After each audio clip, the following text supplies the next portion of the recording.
Yeah, we're live. Hi, guys.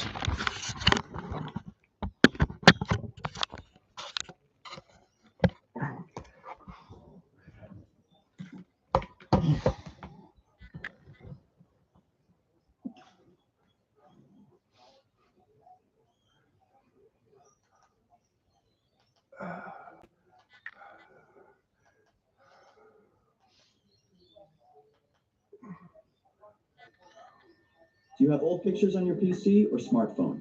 Then this video is for you. This tiny device can safely back up and store them. Starting with the Jesuits, if you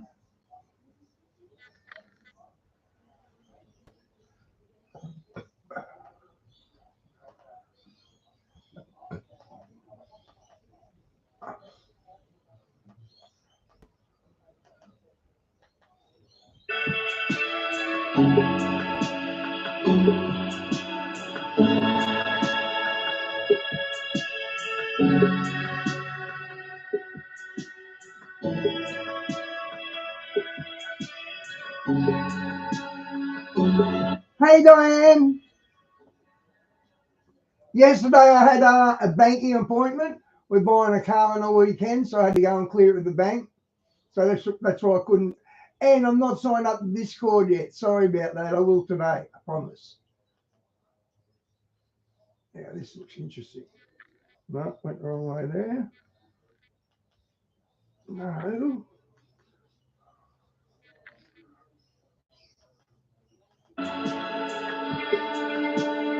Hey, Phil. Good to see you, mate.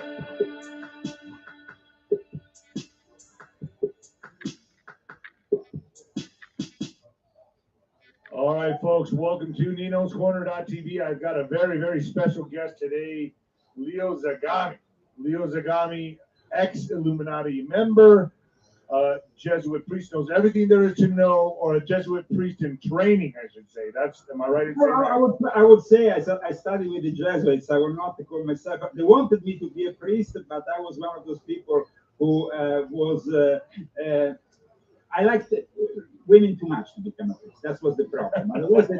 They promised me, actually. I remember once a Monsignor said to me, Leo, you will make an excellent bishop, but the problem is that you like women. And I replied, I've got to go and get a Gatorade on Thursday. Back in a sec, guys. Oh my God, yes.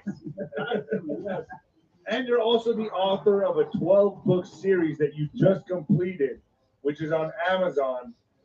Which is every book is about 500 pages long, where you're actually spilling the beans on the Illuminati, right? It's a pyramid type thing. You're starting at the very bottom or the base of it and working your way up. You just finished your last book. Yeah, after many years. I mean, this is a project that started almost 20 years ago. Eventually brought me to an exposure work on the internet between 2006 and 2009, though I realized that the internet was already not only fraud, but the censorship was very active, especially for people like me in those days. I ended up with an accusation of espionage in Norway. I was arrested for espionage. I had to flee Norway, go back to Italy, where I hadn't lived for 15 years, because I'm also half English, by the way, half British. And so what happened is that in the end, I started to publish these books in 2009 in Japan.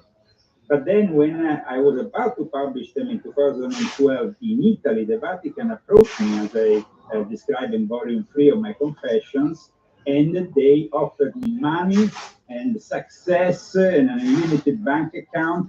Diane, they're all being exposed, aren't they? This is good stuff.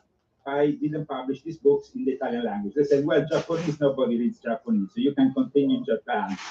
I, of course, went along with it, but published the book, the best book in Italian that came out in February 2012, and it was immediately a bestseller. And at that point, of course, the Vatican realized they didn't have a grip on me. But I described in detail how the Vatican intelligence, which is also subject I touch in volume 12 of my Confessions, which, like you said, is the last installment of the series. Because first of all, honestly, Nino, I wanted to have also familiarity with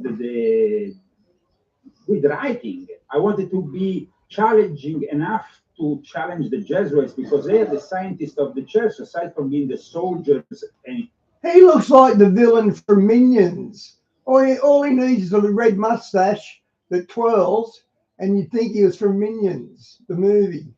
Intelligence operatives of the church. So if you want to front your enemy, as you know very well as a boxer, you need to be ready and you need to train very much, no? And for that reason, I mean, in my youth, I was martial artist. Diane, I seen this experiment from the 30s in Russia, and they sewed a dog's head onto another dog. It was completely conscious, and they're actually barking and fighting each other. So you can actually do head transplants already. I brought that up because you see cruel experiments.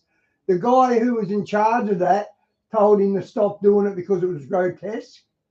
Myself, so I know very much about training, and you can't really challenge your enemy if you are not capable of doing it. So I thought the Jesuits would be the culmination of my work, and in this pyramid they represented with the Black Pope, which is commonly is the name they commonly use for the superior general of the Jesuits, and he is the all-seeing eye of that pyramid that you all see. Wow, who is the Jesuit general? Okay, the Jesuit general. First of all, a brief history of what the Jesuits are for those who are even not Catholic. Because I always said the Jesuits. Diane, I'll see if I can find a link. When you look at it, it's truly grotesque. And this is another thing they did. They had a dead body that after so many hours they tried to make it come back to life, and it started coming back. I'll see if I can find it. We're the military arm of the Vatican Church. Okay, let's say this. Formally, we can say that actually they are, but they are more in disguise than the Knights Templars. They came around in 1540, they were approved by the Vatican. In 1534 in Paris, the Montmartre, they came together, this Ignazio Loyola and these other disciples. They were, of course, most of them previously knights, soldiers, people who had fought battles, but they wanted to embrace the religious life. However, on the contrary of the Knights Templar, you see, the Vatican had abolished the Templar order, like I explained in my newest book. So they had a vacuum there. They had, of course, other orders, but they had nothing that was military enough or disciplined enough.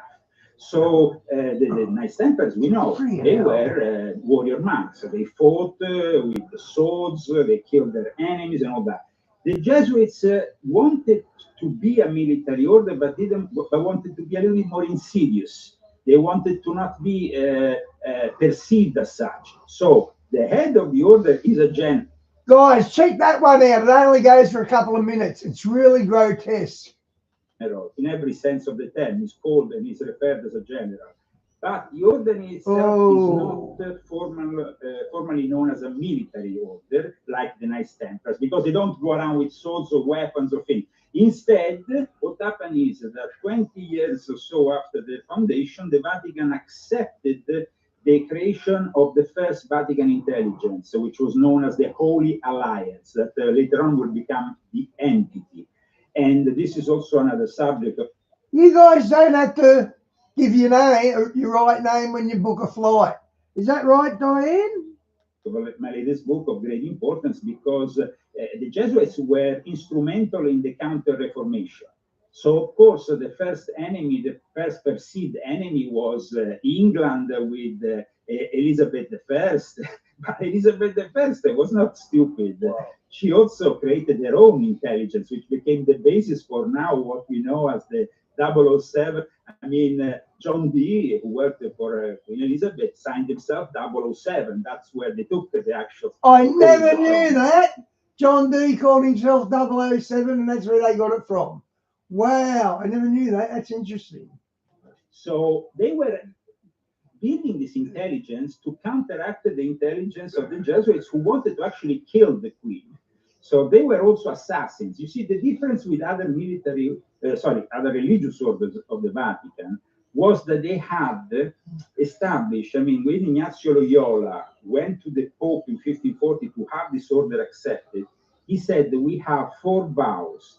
And a 4th vow, which not every Jesuit takes, is of absolute obedience to the Pope more than Jesus Christ or anything else. Wow. So if I ask you to kill somebody and it goes against your religion, it doesn't matter because you have taken the fourth vow. You have to obey what the Pope says.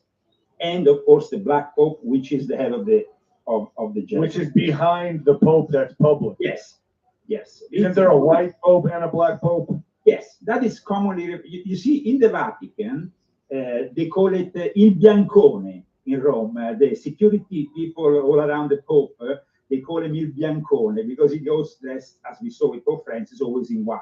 No, one instead, the Black Pope, who is in Volgo Santo Spirito, is somebody who goes around usually either not dressed as a priest because Jesuits tend to dress. So the book flight, this is the question, Di.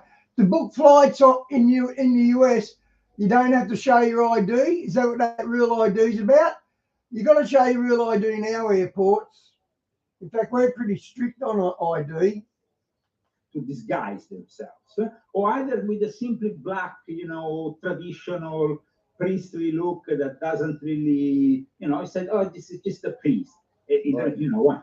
So it doesn't. They blend in. They blend in. They are very much into blending. They're very much into disguising themselves because remember that these people were very influential later on with the foundation of Freemasonry, the Illuminati, the think tanks that go with it. Okay, so hold on 1 second. Let me just backtrack just a little bit here. So the Jesuit priests, which from Italy, this is all the Vatican, they would be called the Illuminati. They are what we call today. No, the Illuminati are part of the Luciferian court of the Jesuits. They are known as the SIs. SI means superior inconnu. In French means unknown superior.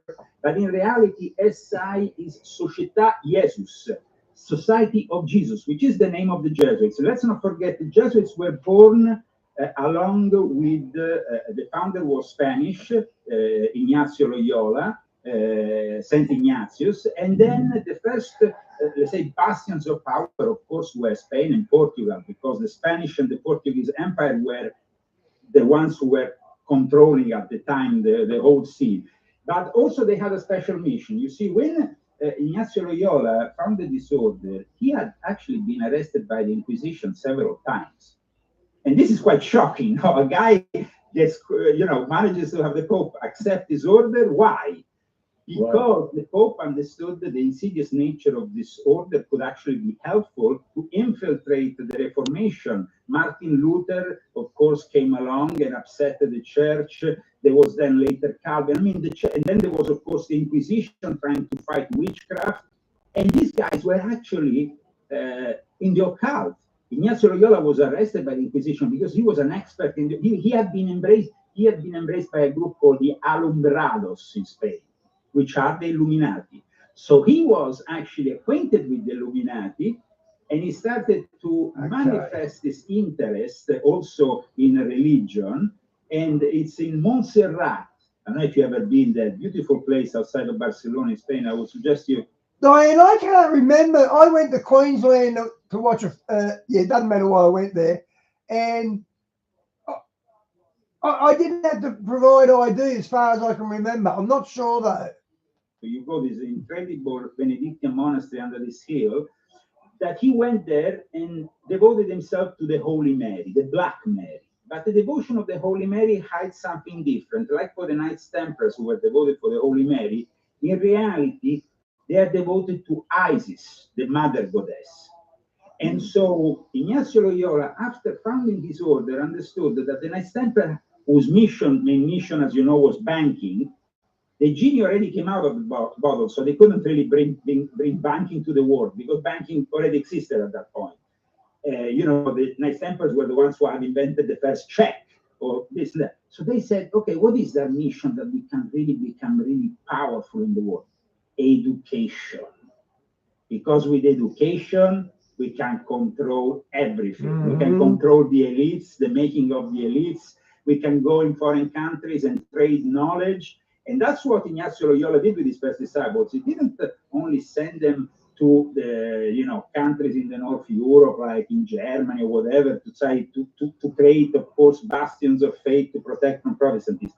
he sent his first disciples to China to become advisors to the Emperor of China, to India, to Japan. And that was really a big change. And in fact, today, we are approaching the conclave in a couple of days. The conclave is, they want to sell it to the world as some kind of spiritual thing with the Holy Spirit coming down from the sea. I love this guy. He's nailing it. Chapel and blessings, these cardinals. These cardinals are a bunch of criminals who eat food all. When they go to Rome, the only thing that they want is to eat carciofi alla romana, bucatini alla matriciana, all this food. They're into food. They're not into the Holy Spirit. All right, before we get into this, because this is, I'm going to just slow you down for a second. We're going to go back. I want to know, Leo, how did you get called into joining the Jesuits? How did you start from the very beginning? Okay, first of all, I was never a Jesuit. I was studying, like I showed you before, with the Jesuits. Now, even Donald Trump here is me. Okay. Yeah, I see. And this is the head, Don Paolo Pecoraro, and the school was the Giovanangelo Braschi, which was the Pope who actually, during the suppression of the Jesuits, when they were kicked out of the Vatican, was trying to protect them and reinstall them. So already the name of the school gives you an idea. Then, of course, in the book, I explain why people like me, who have studied with the Jesuits, or Donald J. Trump, are not to blame because we have studied with the Jesuits, but because we resisted their brainwashing. In fact, in my book, Volunteer My Confession, for the first time ever, I reveal how Donald Trump was approached by 2 secret societies operating at Fordham during his time at Fordham, and how much they hate him for not have, because he didn't join them. He didn't join their progressive ideals. He didn't join the Fordham Club. He didn't join the other secret societies, secret societies that was there. That was all the secret societies in places like Fordham and Georgetown, by the way, are funded by the Jesuits, so they can involve their students. And at that point, if you don't become a Jesuit, okay, there is various modalities I explain in this book of being a Jesuit. You can be a Jesuit of the first 3 vows, which means that you will not go on a special mission, but you will be able to work for the Jesuits as a Jesuit in your capacity. Then you have the coadjutors, which are like, they didn't take the priestly vow, but they still live as Jesuits amongst the Jesuits. Then on top of that, you have the 5th class, people like Nancy Pelosi. Okay? People who, in exchange of political power, influence, and that, they deliver to the Jesuit general information and stuff and work for it. For example, I make you an example that I make in Volume 12 of my Confessions. At one point, they needed to seal this Vatican-China deal, which eventually will be sealed in the fall of 2018, and was renewed since then every 2 years.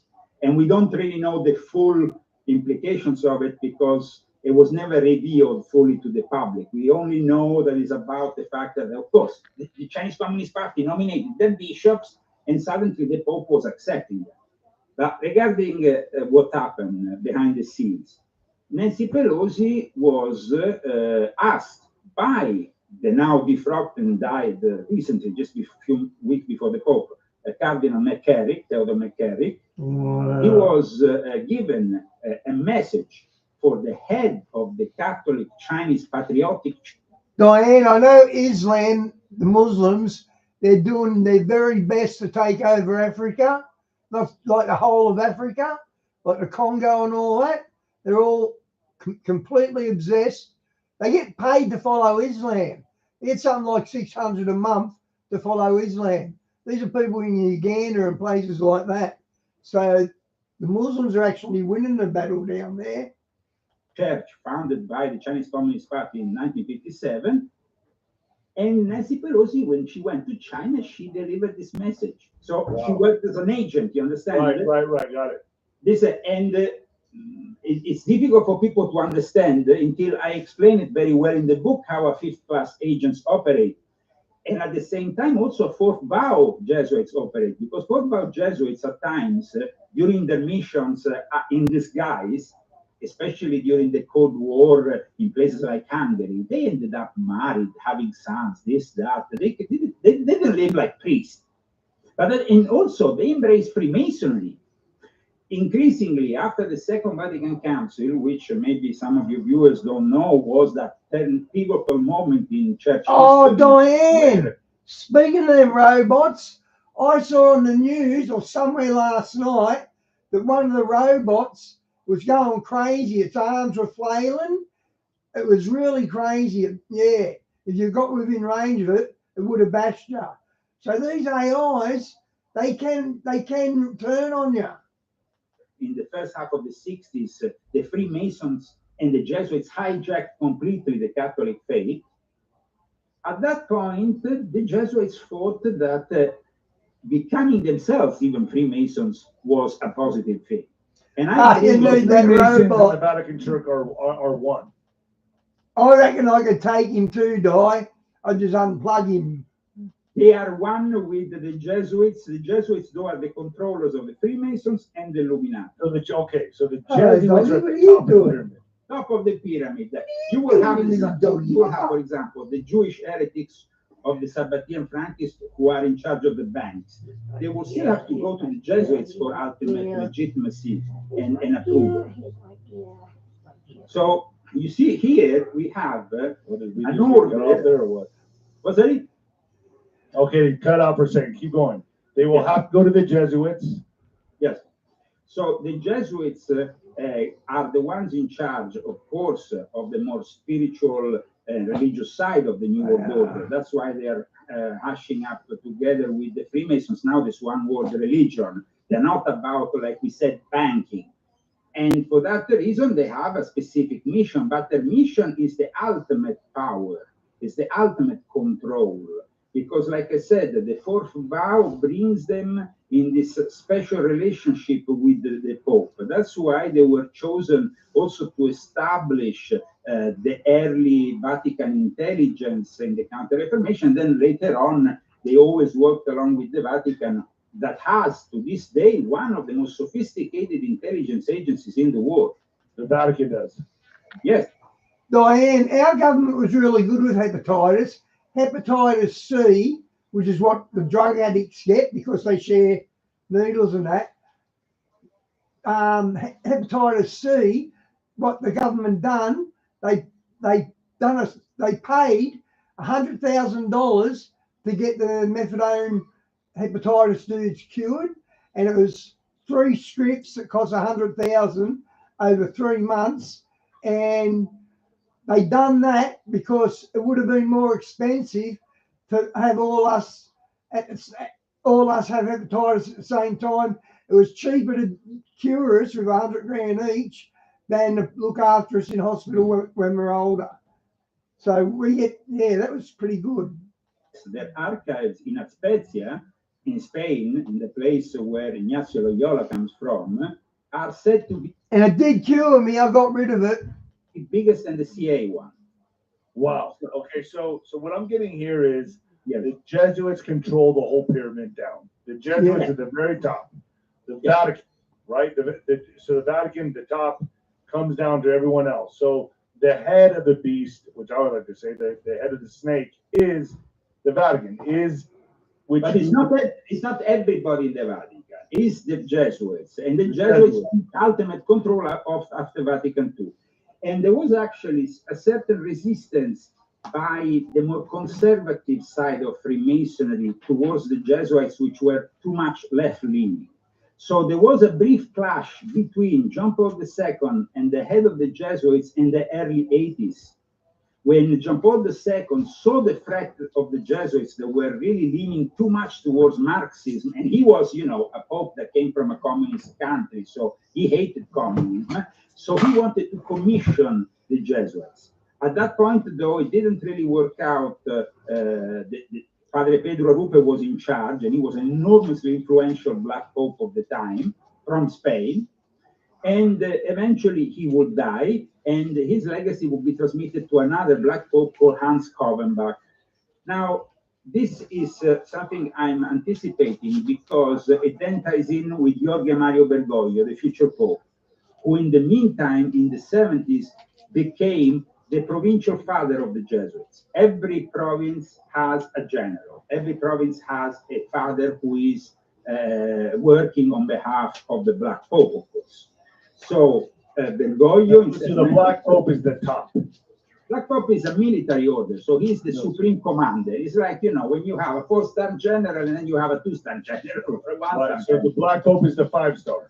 Okay, yeah, the top of the supreme commander. Okay. So of the allied forces of the church, let's say, because not only they influence the Jesuits themselves also have people who have studied with the Jesuits who then get sent on to other orders so they can control all the other religious orders of the church. Got you. Okay. So the beast and the octopus, I would say more of an octopus than a beast here, with a lot of tentacles, manages to control everything. So at this point, Bergoglio became the father provincial. But then, of course, we have the... Diane Tony, the one I play at the end of the stream, he does something on the underground cities. So that's what we got. Yeah, that's what I'll finish off with. The military junta, the dictatorships that started to appear in Argentina at the time. And those military dictatorships, which led to the dirty war, which led to the desaparecidos, which led to all this mess in Argentina, like in other South American countries, of course, with Operation Condor, the communist activity, led Bergoglio to abandon the Black Pope, who was a Marxist. And at that point, when 2 of his own Jesuits who were Marxist-leaning were arrested by the dictatorship and brought to an island for 5 months and blindfolded, Bergoglio let it be. So at that point, there was kind of a rupture. He broke ties for a moment with the Jesuits, and he was initiated into Freemasonry. Wow. Jorge Mario Bergoglio was initiated in the P2 Lodge, which had branched out of Italy in South America. And of course, in my latest book, I bring all the evidence, but it's also evidence that was gathered in another book I collaborated with in Italy with 2 Italian known journalists called Vaticano Massone. And Licio Gelli, the head of the P2, gave his testimony regarding the fact that he controlled the military junta in Argentina. But here we're talking about a brutal dictatorship. People were disappearing like flies, like chum, you know, just at the touch. So Bergoglio became complicit because he was rather conservative leaning at the time, more than Marxist. He wanted to, you know, but then things changed later on for him because the Freemasons helped him become bishop, first auxiliary bishop, helped him arrive, you know, become a very big personality. And then he managed to get back under the wing of the Black Pope by doing a simple thing. Pope Joseph Ratzinger, Benedict XVI, had seen what the Jesuits were doing, and Hans Kovenbach, the one that succeeded Pedro Arrupe, had announced his resignation. And by seeing that they were a threat, and Ratzinger was, as you know, a former Nazi, he didn't like Marxists, he didn't like communists, he wanted to intervene and commission against the order like John Paul II, his predecessor at that. At that point, and is that why they got rid of Benedicto, whatever his name was, Ratzinger? He calls his Secretary of State, Tarcisio Bertone, and says, who could do this job for us? And they called Bergoglio. He said, Jorge Mario Bergoglio could be an asset. He's a Freemason. He is, of course, a Jesuit. He checks all the boxes. They went to him, and he said, no, thank you. And that was when Jorge Mario Bergoglio got back in line with the Black Pope, who supported then the hijacking of the papacy, and they forced Ratzinger to resign with the support of the St. Gallen Mafia, which was this group of Jesuits and high-level cardinals who gathered in a Masonic style in Switzerland for a number of years, since 1996, since the second half of the 90s, and they tried. Basically, they're saying Ratzinger was stood over to retire as Pope. That's a pretty powerful crew. To actually install Bergoglio just after the death of John Paul II They gathered actually 25 votes at that conclave. But Bergoglio said, please, no, no, no. And why did he say no at the time? There was a reason. He wasn't yet refusing that offer, which we just said, and getting back I saw that one. The good auspices of the Jesuit order. And at the same time, Bergoglio has a lot of skeletons in the closet at that point. He had an illegitimate. I just had a quick look at what Tony had, Diane. I think he had something like 70 or 170 underground cities. So looking forward to seeing that. Son, Tomasito, he had father. The future Pope had a son. Wow. Okay. And so he had this son. He had Orazio Verbischi, this journalist in Argentina, who was publishing a book denouncing. Which is a big no-no in the church, correct? Well, of course, it's a big no-no. I mean, you have to be a celibate. Yeah. Okay. Okay. So, you know, when we said that the 4 vows, they include celibacy, by the way. Right. Okay. Okay. So what happens here is that in 2005, he refuses because he knows that he will be exposed, and that already they were trying to expose him, because in his native country of Argentina, a book came out called L'Isola del Silenzio, The Island of Silence, by Orazio Verbischi, who was denouncing his implication with those 2 Jesuits who were basically brought to this island for 5 months and tortured and left there until eventually Bergoglio intervened with his friends in the military junta, the Freemasons. So he refused at the time, and he also refused because there were mothers, you know, the desaparecidos. There were children who were taken from the legitimate mothers and given for adoption to other families at the time. And Bergoglio, as a cardinal, was, you know, when he became also cardinal, he was supposed to do something about what happened back in those days. He never did anything. Bergoglio was an opportunist, like most Jesuits. And so in the end, I bring this testimony, though, I mean, my testimonies comes with credible sources. I don't just talk out of thin air. You will find over 500 sources quoted and citations from credible academic and other, like, for example, in the case of Bergoglio asked to commission the Jesuits, the testimony comes from the secretary of Ratzinger, Father Georg. So we're talking about a guy who is very credible. And this means that in the end, Bergoglio managed to unify the 2 elements that were within the Vatican, the Jesuits and the Freemasons. He hijacked the papacy of Ratzinger, forcing him to resign, and he was elected and gave himself the name Francis. But as I explained in this book, Francis was not because of Saint Francis. 7, wasn't it? It was because of Francis Xavier, which is a completely other ballgame and a completely other saint. So how did you, with everything that you know here and everything that you're explaining to my audience, how are you allowed to come out and speak out on all this? How are you? How are you not? Are you being threatened? Are they coming after you? Let me tell you briefly my history, so if your audience doesn't know it, because obviously they might not know my history. I was born in Rome in 1970. My father, Elio Zagami, was the son of Leopoldo Zagami, a senator from the Italian Senate, and also a high-level Freemason from the Piazza del Gesù Freemasons, which were connected with the Jesuits. At the same time, my mother, Jessica Lyon Young, her father was cousin to the Queen Mother of England. And as Lions, we are untouchable because our history, as I explained also in volume 12, goes back to the first Knights Templars that with Sinclair moved in Scotland, established the first Masonic lodge in the world, Eredom of Kilwinning. So when you are connected as an aristocrat, you have a title, you know, like Marquis. You are untouchable in the sense that before they touch you, there will be too many implications. And for that reason, it becomes very difficult. That doesn't mean that it's your bloodline.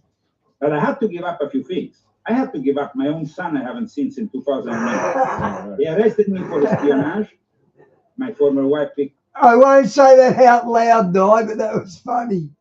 My son, she was working, of course, with the Norwegian government, as the brother was also she herself was also a representative of the Social Democrats in Norway. And so I ended up having to give up my son also because she was Muslim, and the Muslims work with the Jesuits. So I found myself suddenly with this Jesuit, Thomas Michel, who teaches in Georgetown, arrived in front of me, and they said that you have to give up on what you're doing. And I had just started in 2006 my exposure work on the internet.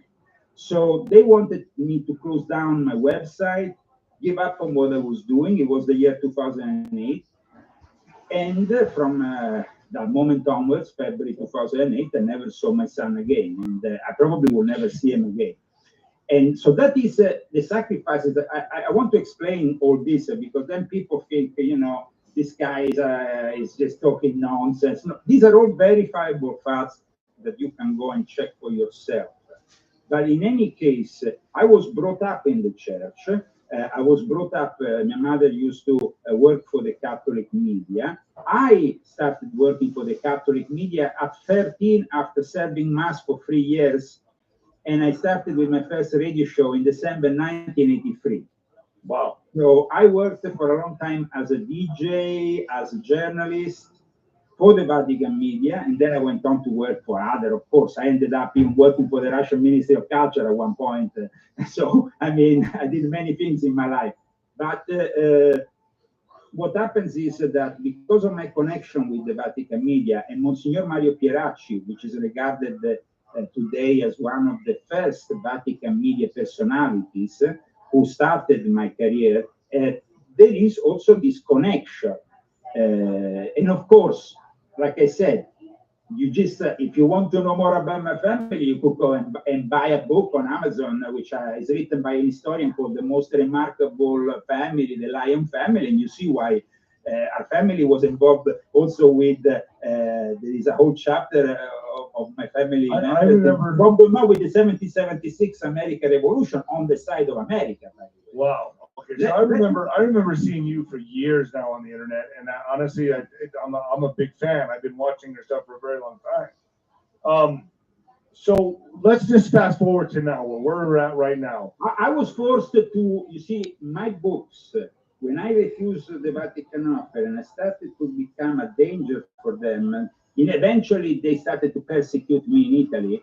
And to avoid further problems in 2019, they were about to take my passport. I left the country, I fled Italy, and eventually now I'm American since last year. I gave up also my Italian. You're an American since last year. You're here now. Yes, yes, I'm an American citizen. Okay, now. So I want to ask you this. So what's and I did it legally and the way it's supposed to be done. Amen. All right. So let me ask you this. So with everything that's happening right now, how much of a blow did the deep state with Trump getting put into office as president of the United Okay, great question. States? Well, very much a big blow because, like I explained, with testimonies from Fordham, they really hate him for having refused to join them. And if you don't join them, they hate you. So he was approached twice that you know of to join.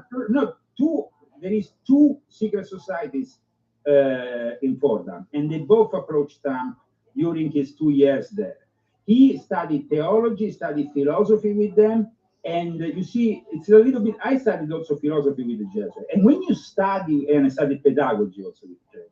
When you study with the Jesuits, if you manage to not get brainwashed by them, you can become their biggest threat because you learn their techniques. You learn. I mean, I explain in this book what me or Trump have been subject by studying with the Jesuits. It's not an easy thing. The techniques are really very unusual. So what happens is that people often say, "Oh, but Trump is a Jesuit." No, Trump is not a Jesuit. Read this book, and you're gonna see what he refused. And also, there is testimonies from people who hate him, who literally hate him. So you see, you have people like Nancy Pelosi, who is a long-time Jesuit agent and not a devout Catholic like she wants us to believe, who met her future husband Paul Pelosi at the Jesuit University in Georgetown, which has other secret societies. And she attended the Roman Catholic Trinity Women's College in Washington, D.C. And Paul, who is the husband, is also a member of the secret society of stewards within the Georgetown, but also a member of the Bohemian Club. So you can see that all these things are transversal, but they are all after linking them to the Jesuits. And for example, Alexander Ocasio-Cortez, I explained this in my book. Before, when did she appear in the political scene that suddenly people start talking to? Around 2018, 2019. Now, are you talking about AOC? AOC. Okay. If you go on Google, you put Alexander Ocasio-Cortez, America, the Jesuit Review. She presented her bio in 2018 on the Jesuit Review. Wow. I thought she was just some bartender that they went to a casting call. No, guys, nobody's just somebody. If you arrive to the seat of power in Washington, you need to be in bed with these people. And that's why, in regards to immigration policies, that is all Jesuit stuff. Who think leads all these immigrants from Central and South America? Who do you think? Who leads them? The Jesuits control South and Central America for hundreds of years, my friend. They control all the Freemasons. Let's talk about that more on Nino's Corner.tv, because let's just keep this kind of surface level for YouTube, and then we'll go to the back channel and go deep. Is that okay with you? Okay, no problem. Okay. So let's keep it. We'll do that on Nino's Corner.tv because I want to know more about that. But let's get to where we're at with Trump right now for my YouTube audience. Where we're at with Trump right now, and will Pope Francis be the last pope? Perfect. We saw what happened a few days ago. Trump put that meme AI generated. As Pope. And people, without commenting it, and people think it's a joke, but it's not a joke. Let me explain what's behind it, because it's very serious. Like I explained in volume 12, since Pope Francis arrived in the Vatican, the Chinese Communist Party started pouring in 1.7 billion a year in the Vatican to buy the Vatican, literally, and the papacy. So at the moment, deciding the papacy is two factions: the World Economic Forum, Davos, and the Chinese Communist Party.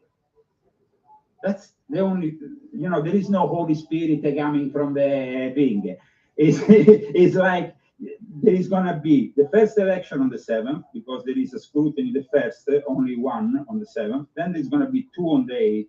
But I think that by the end of the 8th, we're going to have the Pope, because they already know that it has to be either Anton Luis Tagol, the guy from Philippines who is Chinese in reality. Wow, whoa, hold on. You're saying that the Pope could be Asian?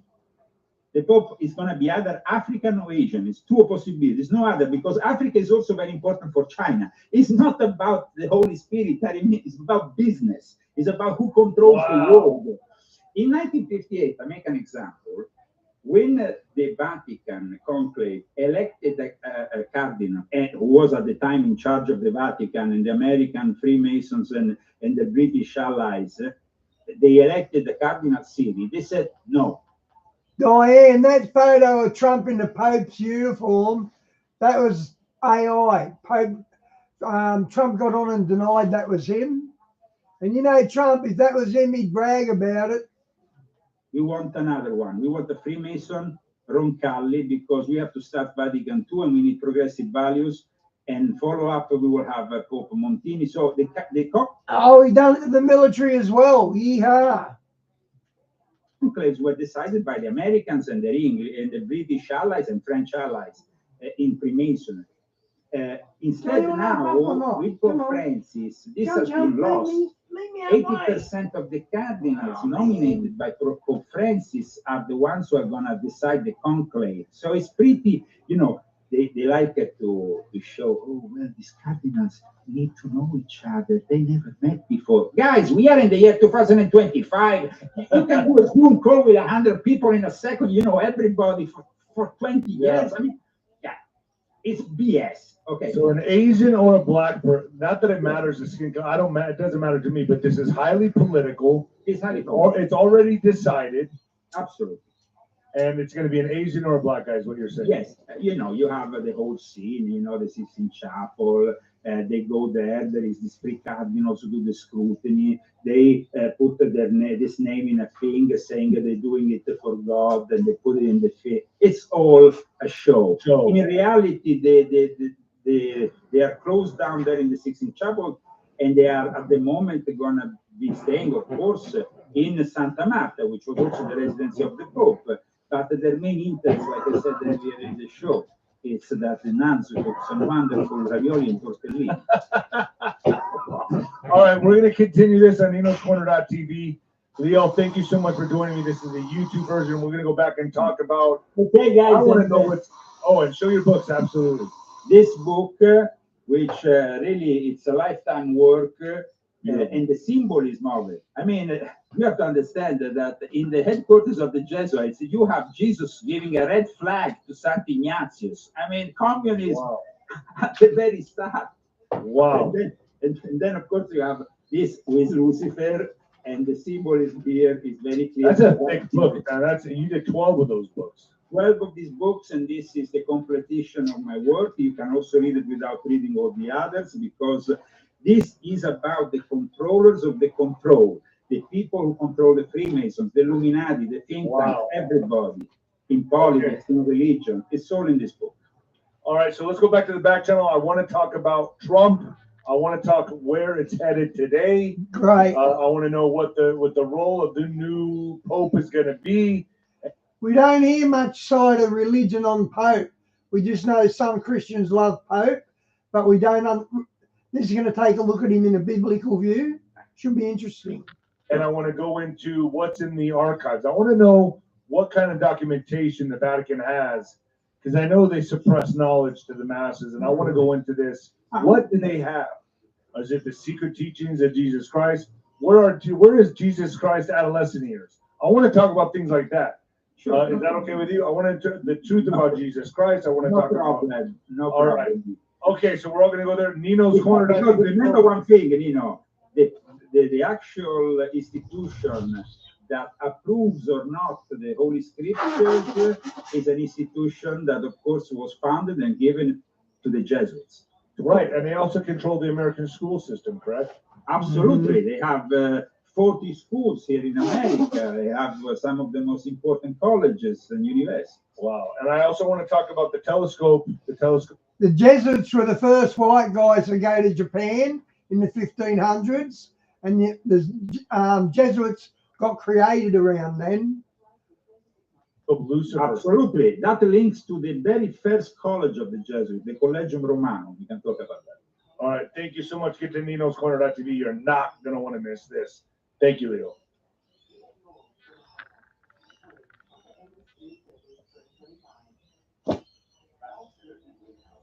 Okay, what happened then?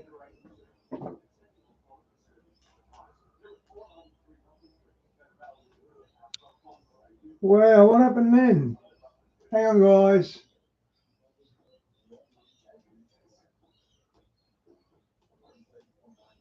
I'm going to have to reboot the TV.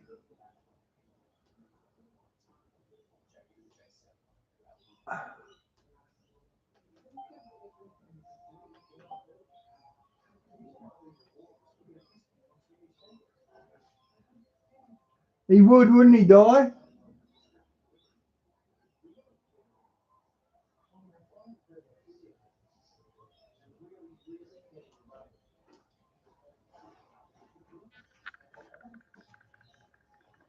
The TV dropped out, guys. Hang on.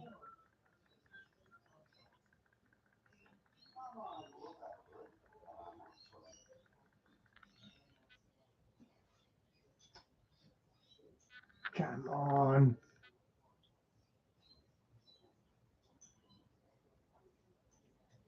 That's pretty.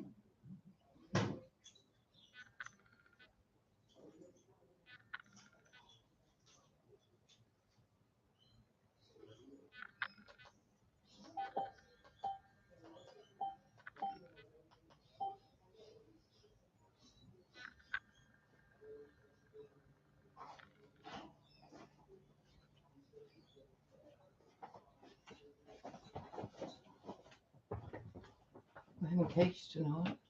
Cool. You happy to have keys? Yeah.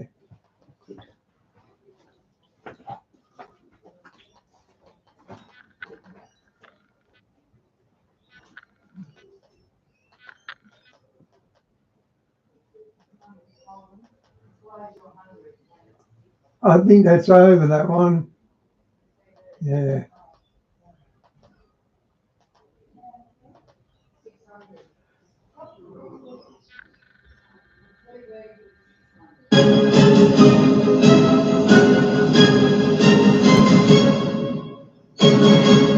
Welcome to the Prophecy Club. Our topic today is the info you don't know about China. And I think I'm going to help you to be able to understand what's really going on between Trump and Xi, between the tariffs in America, the tariffs in China. I think I'm going to be able to help you to see it, not from what we hear in the news, not from what Trump says, not from what the Chinese do, but from perhaps a whole nother angle. Okay. You may also have noticed I haven't been talking much about our sponsors lately. And there's a reason. So let me explain. There's an effect I'm going to call the Trump is going to fix everything effect. I started noticing it gently about a month before the election. But now it has arrived in full-blown fury. I have seen our donations fall. All three sponsors are down to practically sending us nothing. Our donations have dropped. Now,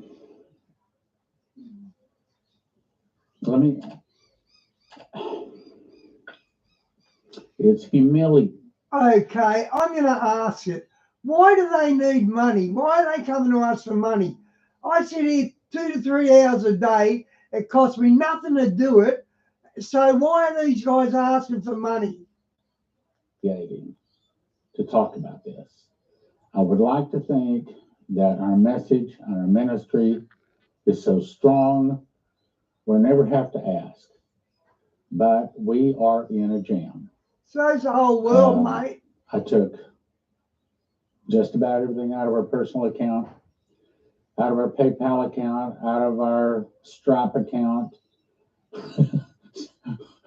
Emergency, we're down to, and we may still hit red today, and I've done everything I can do. Now, I'm about to tell you something that is going to shock you. So,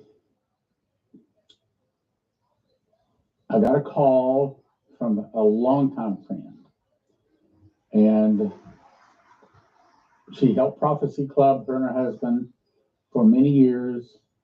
They would take the, 15, 20 big blue bins of all our inventory home every month, store it in the garage, bring it back, set it all up, help behind the tables, do the inventory at the end, and take it back to the garage. And they did that once a month, every month for many years. And then God finally called her into the ministry, and she called yesterday, desperate. And I don't know what another way to tell you.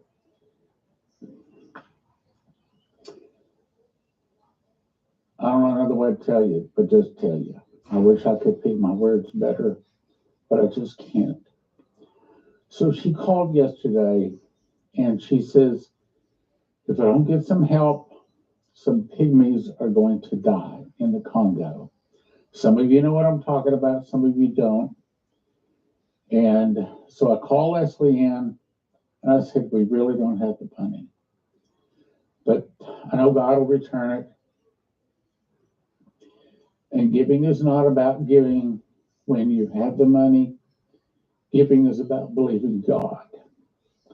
So here's what I'm impressed to send. We agreed on sending. She said, well, do we have that? I said, no, we don't. But we need to send her something. She said, how about half?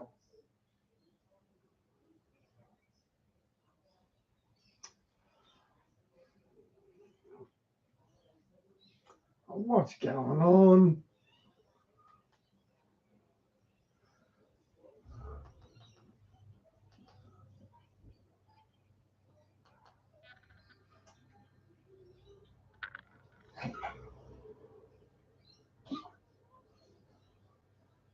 No internet connection.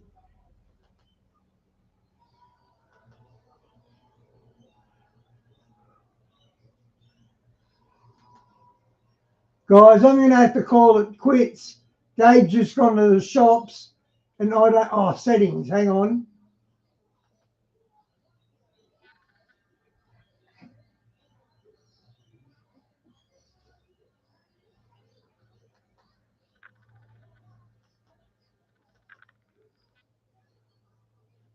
I don't know how to fix it, guys.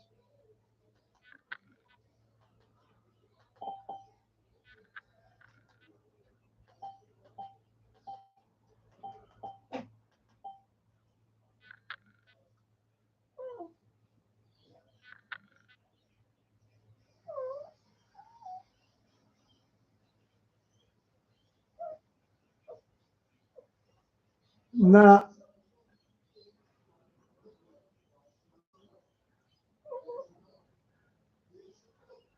Okay, good night, guys. See you tomorrow.